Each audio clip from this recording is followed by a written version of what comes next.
November 24th, 1944. 21st. Bomber Command Headquarters, Saipan, Mariana Islands. The mission briefing room fell silent. Major Robert K. Morgan, pilot of the famous Memphis Belle, now commanding Dauntless Dottie, prepared for takeoff. Brigadier General Emmett O'Donnell, Jr. would occupy the co-pilot seat as mission commander. Target: Musashino Aircraft Engine Factory, Tokyo. Distance: 3,000 miles round trip.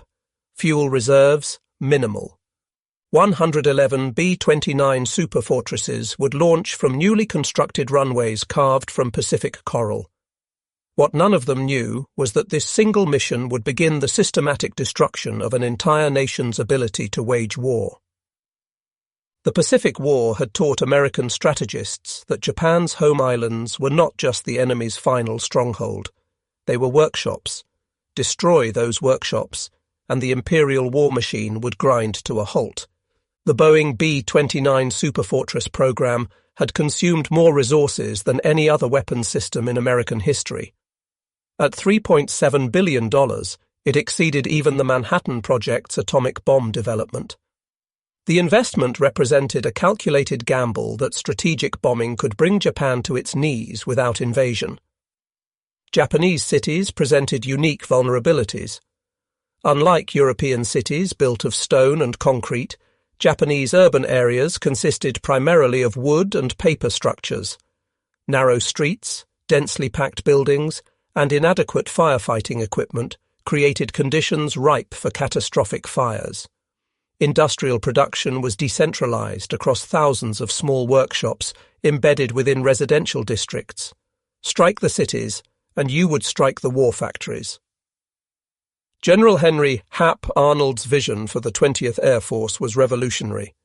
For the first time in military history, a strategic bombing force would operate independently, reporting directly to the Joint Chiefs of Staff rather than theatre commanders. The B-29s would function as America's third military service before the Air Force officially existed. The B-29 Superfortress stretched 99 feet from nose to tail, with a wingspan of 141 feet. 4 Wright R-3550 duplex Cyclone engines, each producing 2,200 horsepower, could lift 140,000 pounds of aircraft and ordnance to altitudes exceeding 31,000 feet. Pressurized crew compartments, remote-controlled gun turrets, and an advanced central fire control system represented technological leaps that made previous bombers obsolete. Major General Curtis LeMay arrived at 21st Bomber Command on January 20th, 1945. At 38 years old, LeMay had already earned a reputation as the most innovative tactical mind in American strategic bombing. His efficiency reports from the European theatre described him as ruthlessly competent and methodically precise in planning and execution. LeMay's childhood in Ohio had been marked by poverty and determination. He worked graveyard shifts at a steel foundry to pay for engineering courses at Ohio State University. That blue-collar work ethic, combined with an engineer's analytical mind, would transform strategic bombing doctrine. Each B-29 could carry 20,000 pounds of bombs. With proper organization, 500 aircraft could deliver 5,000 tons of ordnance in a single mission. The new M69 incendiary bomb, developed at Harvard University and tested at Dugway Proving Ground in Utah, contained napalm gel that would stick to any surface and burn at 1,800 degrees Fahrenheit. Colonel Thomas Power, commanding the 314th Bombardment Wing, had studied Japanese construction methods extensively. Traditional Japanese buildings used no nails, relying instead on interlocking wooden joints. Tatami mat floors, paper walls, and wooden support beams created structures that would ignite like kindling. A single M69 could destroy a house. Thousands of M69s could destroy a city. Japan's air defense system in 1944 consisted of approximately 375 fighter aircraft assigned to 3 air divisions protecting the home islands. The Nakajima Ki 44, Shoki, and Kawasaki Ki 61. Hien represented Japan's best high-altitude interceptors, but they struggled to reach the B-29s operating above 25,000 feet. Lieutenant General Masakazu Kawabe commanded the Air General Army, responsible for defending Japanese airspace. A veteran of campaigns in China and Burma, Kawabe understood that Japan's fighter force was inadequate against the American bombers. Fuel shortages limited training flights to mere hours per month. Experienced pilots had been lost over the Pacific Islands. Their replacements were teenagers with minimal flight hours. The Japanese anti-aircraft artillery consisted of Type 88 75mm guns with a maximum ceiling of 25,000 feet and Type 3 120mm guns capable of reaching 30,000 feet. But accuracy at maximum altitude was poor, and ammunition supplies were critically limited. Tokyo possessed hundreds of anti-aircraft guns, the densest concentration in Japan, while most other cities had fewer than 100. Japan's greatest vulnerability remained its fire services. Tokyo's fire department operated 280 hand-pump engines and only 3 aerial ladder trucks for a metropolitan area housing 7 million people. Water pressure in most districts was insufficient for fighting large fires. Air raid shelters were virtually non-existent, as the government believed their construction would damage civilian morale. The November 24th attack on Tokyo achieved minimal results, but revealed critical problems. Only 24 of 111 B-29s actually bombed the primary target. The others, fighting powerful jet stream winds, a phenomenon observed by Japanese meteorologists before the war, but unexpected by Allied planners, scattered their bombs across the Tokyo metropolitan area. These high-altitude winds, reaching 200 miles per hour, pushed bombers off course and made accurate bombing nearly impossible. 17 aircraft had to ditch or make emergency landings due to fuel exhaustion. Brigadier General Haywood Hansell persisted with high-altitude precision bombing through December and January. Results remained disappointing. Cloud cover obscured targets on most days. The newly discovered intensity of the jet stream scattered bomb patterns across miles of empty countryside. Mechanical failures plagued the complex R3350 engines, with many aircraft aborting missions due to engine fires.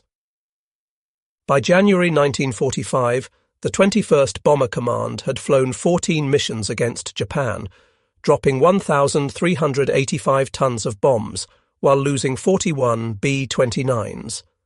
At this rate, the entire B-29 force would be depleted before significantly damaging Japanese industry. General Arnold's patience had reached its limit. On January 20th, he relieved Hansell and appointed Curtis LeMay as commander of the 21st Bomber Command. LeMay's orders were simple: produce results or face replacement. Arnold's health was deteriorating. He had suffered his 4th heart attack of the war, and he needed vindication for the massive B-29 investment before Congress questioned the program. LeMay spent 3 weeks analyzing every aspect of B-29 operations. He flew combat missions personally, sitting in the co-pilot seat to observe crew procedures and enemy responses. He studied weather patterns, Japanese industrial reports, and damage assessments from previous raids. His conclusion was revolutionary. Everything about American bombing tactics needed to change. On February 4, 1945, LeMay ordered his first experimental incendiary raid against Kobe. 129 B-29s dropped 159 tons of incendiaries and 13 tons of fragmentation bombs from high altitude. Results were promising but not decisive. Cloud cover had limited accuracy, but where incendiaries found their mark, entire city blocks burned. The February 25th raid on Tokyo proved more successful. 174 B-29s dropped 453.7 tons of incendiaries, destroying approximately 1 square mile of the city. Post-raid reconnaissance showed that fire had succeeded where high explosives had failed. But LeMay knew these results were still insufficient. The breakthrough came from statistical analysis by the Operations Analysis Section. Data revealed that B-29 losses to Japanese fighters and anti-aircraft fire were actually lower at night and at altitudes below 10,000 feet. Japanese night fighters were virtually non-existent. Anti-aircraft guns were designed for high-altitude engagement and could not depress sufficiently to track low-flying aircraft. LeMay made a decision that shocked his staff. The B-29s would abandon their defensive armament except for tail guns. They would fly at night, individually rather than in formation, at altitudes between 5,000 and 9,000 feet. The weight saved by removing guns and ammunition would be replaced with additional incendiary bombs. Each aircraft's bomb load would increase from 5,000 to 12,000 pounds. March 9, 1945, 17:35 local time. The first B-29 lifted off from North Field, Guam. Operation Meetinghouse had begun. 334 superfortresses from the 73rd, 313th, and 314th bombardment wings would converge over Tokyo in the largest raid yet attempted. The target area measured 3 by 4 miles in Tokyo's Shitamachi district, containing an estimated 750,000 residents and thousands of small factories. Pathfinder aircraft from the 314th Wing arrived over Tokyo at 12:08 a.m. on March 10th. Flying at 5,000 feet, they marked the target area with M47 incendiary bombs, creating a flaming X visible from 50 miles away. The main force followed, dropping their bombs at intervals calculated to create overlapping fire zones. The M69 incendiary bombs functioned exactly as designed. Each 500-pound cluster broke apart at 2,000 feet, scattering 38 individual bomblets across a 500-foot area. The bomblets punched through tile roofs and ignited 3 seconds later, spraying napalm gel in 100-foot arcs. Within 30 minutes, hundreds of individual fires had merged into a general conflagration. Surface winds of 45 miles per hour, generated by an approaching cold front, transformed the fires into a firestorm. Temperatures at ground level exceeded 1,800 degrees Fahrenheit. The superheated air created massive updrafts that tossed B-29s like toys, forcing pilots to fight for control. Several aircraft returned with their aluminum skin surfaces warped from the heat. By dawn on March 10th, 15.8 square miles of central Tokyo had been reduced to ashes. Conservative U.S. estimates placed the death toll at 83,793, though Japanese sources suggest the figure may have exceeded 100,000. Over 40,000 were injured and more than 1 million left homeless. It was the deadliest air raid in human history. The success of Operation Meetinghouse transformed American strategy overnight. LeMay immediately planned follow-up raids while his intelligence officers assessed the psychological impact on Japanese leadership. Radio intercepts indicated panic within the Japanese government. Emperor Hirohito personally toured the devastated areas, reportedly weeping at the destruction. On March 11th, 313 B-29s struck Nagoya, destroying 2 square miles of the city. March 13th saw 274 superfortresses attack Osaka, creating a firestorm that consumed 8 square miles. March 16th brought 331 bombers to Kobe, destroying 3 square miles. March 19th concluded the 10-day blitz with another Nagoya raid involving 290 aircraft. In 10 days, Vectiyant Bomber Command had destroyed 32 square miles of Japan's 4 largest cities, killed over 150,000 people, and made millions homeless. But the cost was becoming apparent. Crews were exhausted. Maintenance units worked around the clock to keep aircraft operational. Most critically, the command had exhausted its supply of incendiary bombs. Japanese response evolved rapidly. Fighter pilots developed ramming tactics, deliberately crashing into B-29s in suicide attacks. Anti-aircraft batteries repositioned to engage low-altitude targets. Civil defense units distributed sand and water buckets to residents, though these proved useless against napalm. Japanese propaganda began preparing the population for the decisive battle for the homeland. The Okinawa invasion in April forced a temporary shift in B-29 operations. From April 17th to May 11th, the Superfortresses flew 2,104 sorties against Kyushu airfields to suppress kamikaze attacks on the invasion fleet. These tactical missions frustrated LeMay, who believed continued strategic bombing could force surrender without invasion. May 23, 1945, marked the resumption of strategic firebombing with new intensity. LeMay now commanded 510 operational B-29s, organized into 5 bombardment wings. The 58th Wing had transferred from China-Burma, India, and the 315th Wing had arrived with specialized radar-equipped aircraft for night operations. The May 23rd raid sent 558 B-29s against Tokyo, the largest formation yet assembled. Pathfinders marked multiple aim points across the southern districts untouched by the March raid. The bombers dropped 3,646 tons of incendiaries, creating multiple firestorms that merged into a single conflagration covering 5.3 square miles. May 25th brought the climactic raid.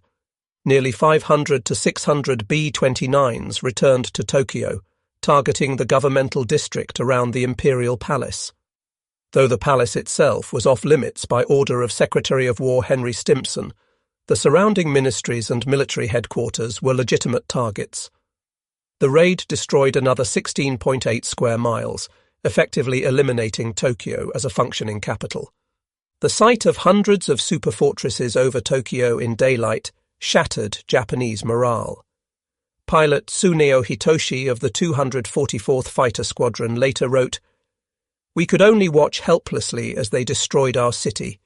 There were too many to attack, like trying to stop a tsunami with your bare hands." By late May, 21st Bomber Command was launching raids of 500 or more B-29s every other day. Yokohama, Kawasaki and smaller cities fell to the incendiary onslaught. Japanese air opposition had virtually ceased. Most remaining fighters were being hoarded for kamikaze attacks during the anticipated invasion. By August 1945, the B-29 force had grown to over 1,000 aircraft operating from the Marianas. 66 of Japan's largest cities had been attacked, with 180 square miles of urban area destroyed. Conservative estimates placed civilian casualties at least 330,000 dead and 500,000 injured, with 8.5 million people homeless. Japanese industrial production had collapsed. Aircraft manufacturing fell to 10% of 1944 levels. Oil refining ceased entirely after precision raids destroyed storage facilities. The dispersed cottage industries that produced components for military equipment were buried under the rubble of residential districts. The psychological impact exceeded physical destruction. Prince Fumimaro Konoe, former Prime Minister, wrote in his diary, "The people are exhausted, industry is destroyed, and we face starvation. The B-29s have accomplished what our enemies' armies could not. They have brought the war home to every Japanese citizen." American losses totaled 414 B-29s from all causes, with approximately 2,600 airmen killed or missing. The loss rate of 1.38% per sortie was far below the 5 to 10% rates suffered by B-17s and B-24s over Germany. The B-29 campaign fundamentally changed warfare doctrine. For the first time in history, strategic bombing had brought a major power to the brink of surrender without ground invasion. The United States Strategic Bombing Survey concluded that Japan would have surrendered by November 1945 without atomic bombs or invasion, solely due to the conventional bombing campaign and naval blockade. The campaign's effectiveness stemmed from multiple technological advantages. The B-29's range allowed strikes from bases beyond enemy reach. Radar bombing capabilities enabled accurate attacks through cloud cover. The M69 incendiary bomb proved devastatingly effective against Japanese construction. Central fire control systems allowed reduced crew sizes, maximizing aircraft numbers. The 20th Air Force's organizational structure provided a model for the independent United States Air Force established in 1947. Strategic bombing had proven itself as a distinct form of warfare requiring specialized equipment, training, and command structures separate from traditional Army operations. Training programs had produced thousands of qualified sonar operators, bombardiers, and maintenance specialists. American naval schools were graduating new personnel at rates Japanese facilities could not match, creating cumulative advantages that increased over time. The B-29 campaign against Japan represented the convergence of industrial might, technological innovation, and strategic adaptation. American industry had produced the world's most advanced bomber. American science had developed incendiary weapons perfectly suited to the target. American strategists had adapted tactics to maximize effectiveness while minimizing losses. The transformation from Hansel's unsuccessful precision bombing to LeMay's devastating area attacks demonstrated the importance of tactical flexibility. Pre-war doctrine had emphasized high-altitude precision strikes against specific industrial targets. Reality forced adaptation to low-altitude area bombing that destroyed entire urban industrial complexes.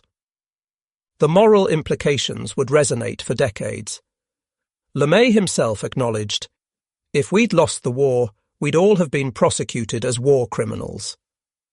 The deliberate targeting of civilian areas marked a departure from earlier American bombing policy and established precedents that would influence nuclear strategy throughout the Cold War.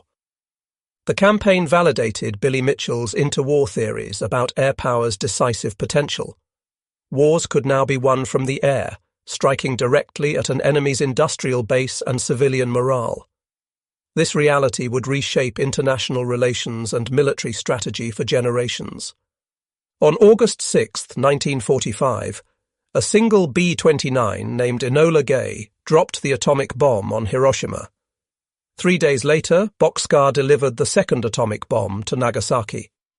These specially modified silverplate B-29s represented the campaign's ultimate expression, a single aircraft delivering destruction equivalent to hundreds of conventional bombers. Japan surrendered on August 15, 1945. On September 2nd, as Japanese officials signed surrender documents aboard USS Missouri, 462 B-29s flew over Tokyo Bay in a final display of American airpower. The formations stretched for miles, their shadows darkening the waters below. General LeMay received the Distinguished Service Medal for transforming the B-29 force into history's most effective strategic bombing campaign. He would later serve as Chief of Staff of the United States Air Force and architect of Strategic Air Command during the Cold War. The B-29 continued serving through the Korean War, where they again demonstrated strategic bombing's effectiveness. The last operational B-29 was retired in 1960, but the aircraft's legacy endured. Every modern strategic bomber incorporated lessons learned from the Superfortress campaign against Japan. In the ruins of Tokyo, Osaka, and 64 other Japanese cities, concrete monuments mark areas destroyed by B-29 raids. These memorials serve as reminders of the 10 months when silver bombers ruled Japanese skies, systematically destroying a nation's ability to wage war. The strategic bombing campaign against Japan proved that wars could be won through air power, that industrial capacity could overwhelm military resistance, and that technology could provide decisive advantages in modern conflict. The B-29 Superfortress had not just bombed Japan into submission, it had fundamentally changed the nature of warfare itself. Curtis LeMay's transformation of bombing tactics, from ineffective high-altitude precision attacks to devastating low-altitude area raids, had demonstrated that victory required not just superior technology, but the willingness to adapt strategy to reality. By the time Emperor Hirohito announced Japan's surrender, the B-29s of the 20th Air Force had made that surrender inevitable, through the systematic application of strategic air power on a scale the world had never witnessed and would never see again,